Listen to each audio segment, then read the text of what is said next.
Por fin ha aparecido el dinero, los millones desaparecidos. ¿Qué dinero?, os preguntaréis. Vamos a ver un poco de hemeroteca hasta ver la noticia de hoy y lo voy a explicar todo de forma que cualquiera pueda entenderlo. Mayo del año pasado. La Unión Europea estalla contra Sánchez, no sabemos dónde han ido a parar los 40.000 millones entregados a España. La Comisión de Control Presupuestario del Parlamento Europeo asegura que el gobierno ignora sus peticiones de información y pone en duda que los fondos estén llegando. Yo no sé si sois del todo conscientes de la cantidad que suponen 40.000 millones de euros. Estaríamos hablando de en torno a 100 ministerios de igualdad, o si lo preferís, 4 veces más que lo que costó ligar las pensiones e indexarlas al IPC. Es una auténtica barbaridad. Chiqui, eso es poco, eso quita o pone chiqui. Ahora vamos a avanzar unos pocos meses. El Tribunal de Cuentas de la Unión Europea critica que España usa fondos para gasto corriente en contra del reglamento. Esto será luego importante, pero lo voy a explicar de forma muy sencilla cuando lleguemos. Pone de ejemplo un programa de la agencia tributaria y cuestiona también una compra de mascarillas con el fondo FEDER. Pero aquí tenemos otro ejemplo. Escribá dilapida 4,2 millones de los fondos europeos en una campaña de autobombo. Las acciones desarrolladas promoverán los beneficios de la inmigración, la necesidad del ingreso mínimo vital, el Pacto de Toledo, etc. Hasta ahora tenemos que desaparecen 40.000 millones de euros, que la Unión Europea protesta porque están destinando el dinero donde no toca. Os recuerdo que eran fondos que se suponía que eran para sortear los efectos de la pandemia y entregárselos a los empresarios para que se modernicen, para industrializar, para robotizar, y que parte de ese dinero va a campañas de autobombo de lo bueno que es el PSOE. Ahora vamos a avanzar un poquito más hasta octubre del año pasado.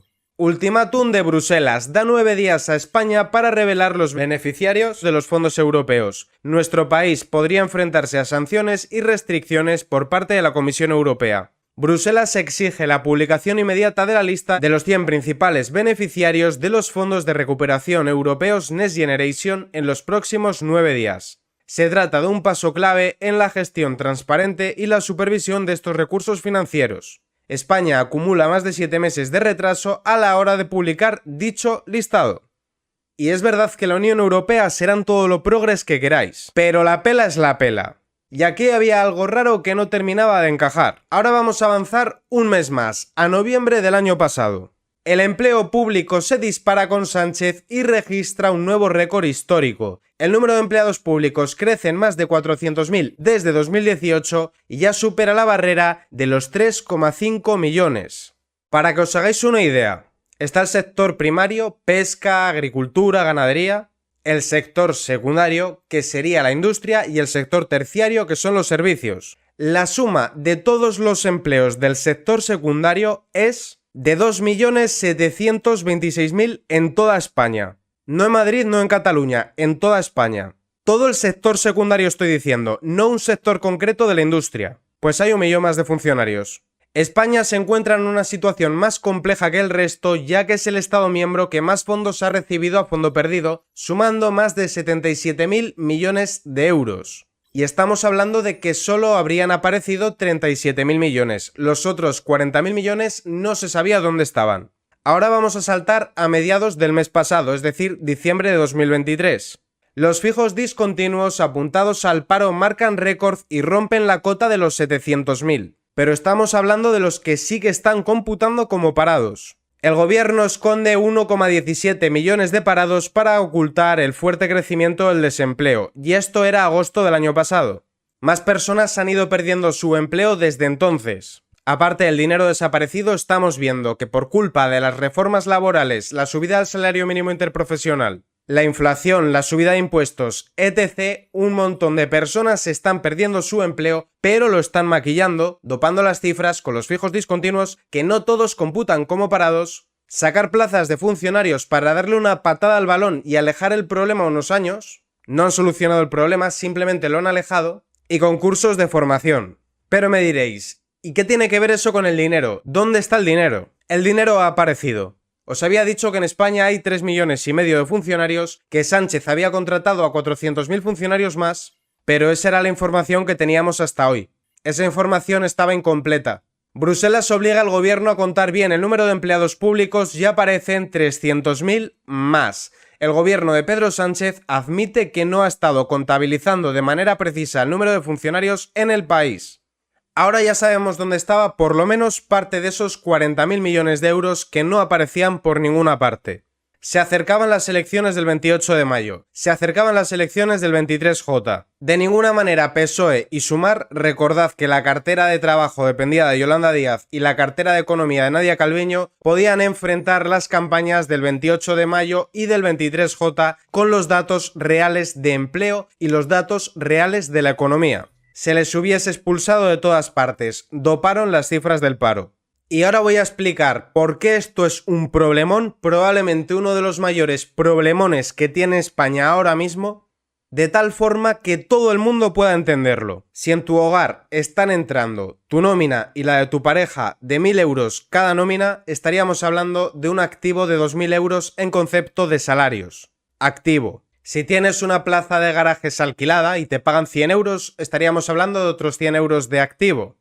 Si en comer te gastas 300 euros, estaríamos hablando de un pasivo. No quiere decir que no sea necesario, no quiere decir que no haya que comer, pero es un pasivo. La hipoteca, el coche si lo tienes financiado, todo eso son también pasivos.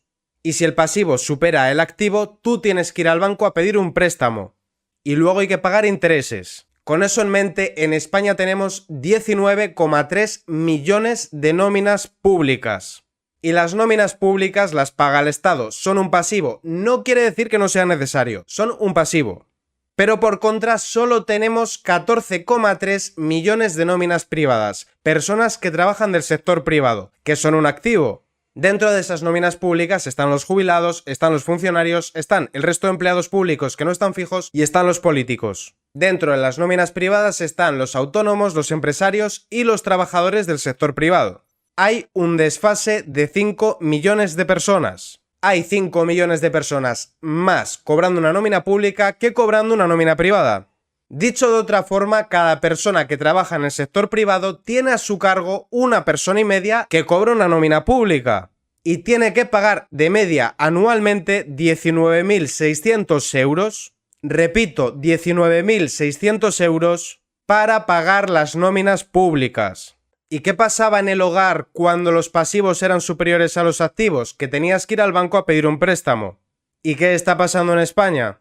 Esta es la deuda a tiempo real que, como podéis ver, no hace sino aumentar. La oficial es de 1,5 billones, que no millones, de euros. El PIB de España es de en torno a 1 billón, es decir, 1,5 veces el PIB de España en deuda.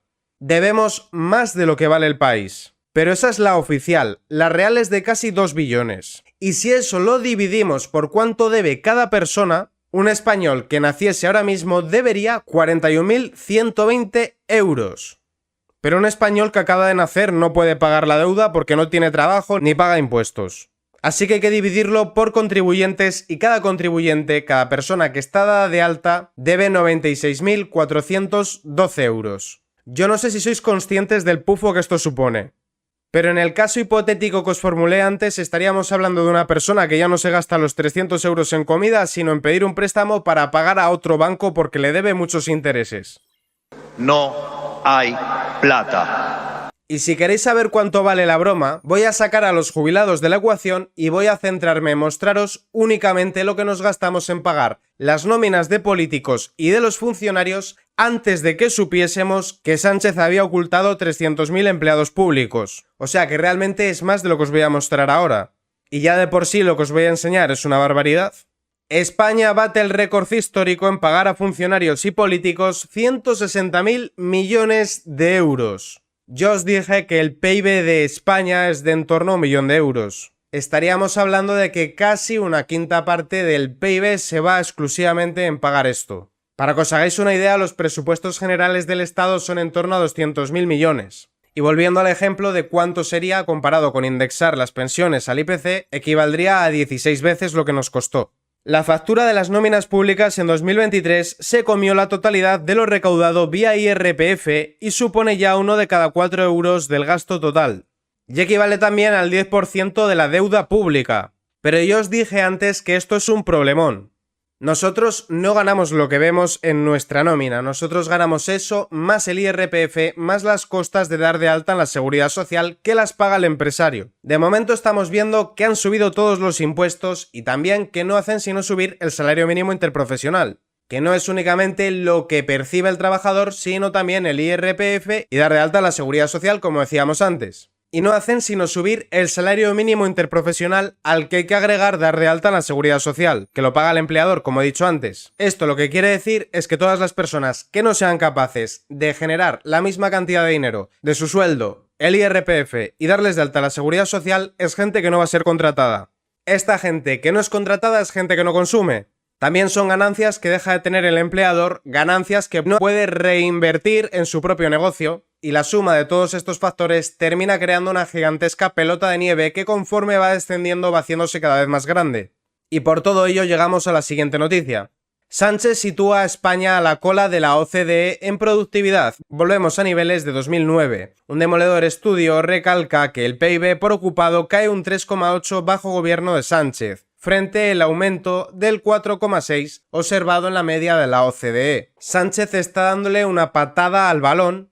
El balón son las cifras de desempleo para que se lo coma el que venga detrás, pero al hacer esto el problema no hace sino aumentar. Cada vez hay menos gente trabajando en el sector privado. Cada vez tiene que sacar más plazas en el sector público para maquillar las cifras de empleo. Cada vez tiene que sacar fondos de otras partes, subirnos los impuestos, endeudarnos y todo eso genera destrucción de empleo. Entramos en una espiral, un círculo vicioso, y el resultado es que o le toca a él o le toca al que venga detrás, pero van a tener que venir recortes muy fuertes. Y si le toca recortar al que venga detrás, no os quepa la menor duda que el PSOE encabezará todas las manifestaciones a pesar de que este problema lo han creado ellos. Pero cuando os hablo de problema, os hablo de problemón, porque este es sin lugar a dudas uno de los mayores problemas que tiene España y el principal problema económico. No salimos más fuertes, vivimos en un espejismo, vivimos en un decorado que están construyendo con deuda que son impuestos a futuro y que hay que devolver con intereses, pero la realidad es que la situación económica de España es nefasta y para que no se noten los efectos y que eso no desgaste a Sánchez, están creando un problema muchísimo mayor. Meterse en un proyecto de inversión, sí. Papá Estado le va a perseguir, le va a regular, la mitad de los inspectores le van a visitar la empresa, le van a sancionar, luego si gana algo le van a exprimir, le van a quitar el 52% de impuesto de la renta, más otro 8% en impuesto de patrimonio, más el impuesto de sucesiones, más, ahí sí que acepto el argumento, que invierta su puta madre. Por lo menos ahora sabemos dónde estaban destinando parte de los 40.000 millones de euros que habían desaparecido, que es en pagar nóminas públicas que no nos habían dicho que existían. Pero esto hay que cambiarlo, esto hay que revertirlo porque es insostenible. De hecho, hace muchos años que es insostenible. Y por supuesto el gobierno, lejos de rectificar, lo que está haciendo es insistir en subir el salario mínimo interprofesional porque de esta forma los trabajadores cambian de tramo del IRPF y les pueden sacar más dinero. Pero esto es echarle más gasolina al fuego, porque toda la gente que pierda su empleo por no ser capaz de generar ese dinero es gente que va a dejar de tributar el IRPF y el alta en la seguridad social. Y como no tienen intención de rectificar, para cuando toque hacer algo va a ser demasiado tarde. Somos Argentina, pero seremos Venezuela. Tengo que decírselos de nuevo, no hay plata. Lince TV, Política y Noticias.